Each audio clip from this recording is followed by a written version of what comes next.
मोर नाम सुभाष चंद्र राय गाँव नॉर्थ ऑफ महाबिल आगत मैं BPF दलत आसलो BPF दलत काम देखा गल माने BPF दलर माने काम काजबिल इमान सुविधा নহয় এতিয়া দেখা গেল आमार प्रमोद बर सार जेटा UPF सरकार আহিল 5 বছর যিখিনি মান কাম কৰিল দেখা গেল খুব শান্তি শৃঙ্খলার মাজতে আমি অতিবাহিত কৰি আছো ৰাতি এইবিলাক আগত যিবিলাক ঘটনা ঘটিছে এইবিলাক খুব ভয়াবহ আছিল বর্তমান শান্তিতে আছো কোনো মানে অসুবিধা নাই এতিয়া রাস্তা ঘাটো প্রায় কমপ্লিট হয়েছে ইয়ার মাজতে আমি এতিয়া আমার প্রমোদ সরকারক আর জিকিম বলে আমি ভাবি আছো আর এইবার জিকিব বলে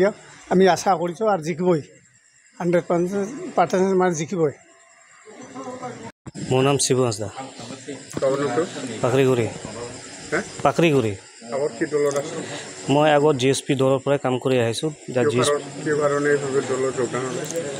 योगदान माने आमी जी आगत GSP जिबिलाक आमी कर्मकर्ता काम करिसिलो आगत जीव आमार तो भाल एटा पदवीर आसिले भाल एटा आमी चलाई जाम बुली भाबिसिलो GSP दलटो लास्टत आमी GSP दल चालो जे इमान पारफेक्टली নহয় तो पारफेक्टली নহয় तो 10 बছर तो आमी सरनीय सारक जिकालो तेও आमी ताक बेया नापाওঁ दलटो আছে আর আমি ভাবিছিলো যে দলটো ভালদৰে চলাই লৈ যাম তাৰপিছত আমি বহুত ভাবিলো ৰাজ্যৰ লগত আলোচনা কৰি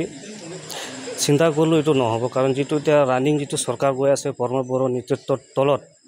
আমি UPPLত যোগদান কৰিম আৰু যিবিলাক এতিয়া প্ৰাৰ্থী আছে যেটা আমাৰ ফুকন লাহৰি আমি তাক মানে 100% জিতাই লৈ যাবৰ কাৰণে আমি সিদ্ধান্ত লৈছো। दिनै जोङो दतमा ब्लक UPPL दोलोनि जोंनि बे अफिसावहाय मोनसे जयनिं हाबाफारि लादोङो दा बेवहाय गासै GSP निफ्राय 10 जन आरो BPF आरो BJP नि गासै जयै गासै 30 जन जोंनि दोलोआव योगदान जाफैदोङो दा बिथांमोनहा जोंनि प्रमोद बर सारनि दैदेननायावहाय जे UPPL दोलोनि आदर्श नीति आरो जोंनि प्रमोद बर सारनि जे 5 बोसोराव जेरैबायदि सरकार सालायबाय बेखौ मोजां मोननानै बिथांमोना खोब गोसो गुदुङै जोंनि दोलोआव योगदान जाफैदों।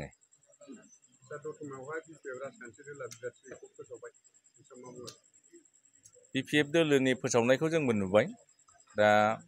मोजांखौनो मोनदों प्रकाश बसुमतारी बिथाङा सिटिं MC लेखामोन दा बिथांनोनो होबाय दा जोङो जोबोद गोजोननाय मोनदों खारन बिथाङा 5 बोसोराव जेबो मावनो हायाखै दा नोङो गोबां गामियाव थाङोबा बिनि कमप्लेनल' जों खोनायो दा बिथाङा जेहेतु जेबो खामानिखौनो मावनो होनो हाखायाखै आरो बिथाङा थांनाय बारावहाय जे इलेक्शननि माखासे सोरनावबा फैसा लानाय लायबिलिटिस बहुत खोथा जों खोनायो आरोखि जोंनाव सोरबा जइन जाफैनो नागिरो आंहा प्रकाशनाव एथ' हरनाय फैसा दङ आं बेखौ मोनफिनाबा बोरै थांनो बेखौ मोनबानो आं जइन जासिगौ होननानै बहुत मानसिया बुङो आरोखि दा प्रकाशनाव बे फैसा बाखि थानायखाय बिथाङा माने माखासे मानसिया थाबथादों आरो रायजो राजाफोरनाव बिथाङा हाबनायनि जेबो लामा गैया खारन मा मावदों बियो मोनसे मोननैसो देखायथोंलाय बेबादि अबस्था आरोखि ओंखायनो जों मोजां मोनदों दा माने BPF हिसाबै दिनैनि दिनावहाय दतमा समस्थियाव जोंनि थाखाय जेबो फेक्टर नङा आरोखि। साखाफारायाथ' माबार जाबा हामसिगौ सानदों सेप्तेम्बरनि लास्टआव जागोन होननानै जों मिथिगौ एसे सिगाङाव जायोबा साबसिन जायो जोङो दिनैहाय फुरा साखाफारा जाबाय जोङो माने मोनफ्रोम बुथआवहाय जोंहा प्रिपारेसन जाजोब्बाय प्राइमारि ब्लक लेभेल गासै लेभेलाव जे मावनांगौ बेखौ जों मावखाजोब्बाय दा जोङो इलेक्शना माला जायो जों बेखौ नेनानै दं आरोखि।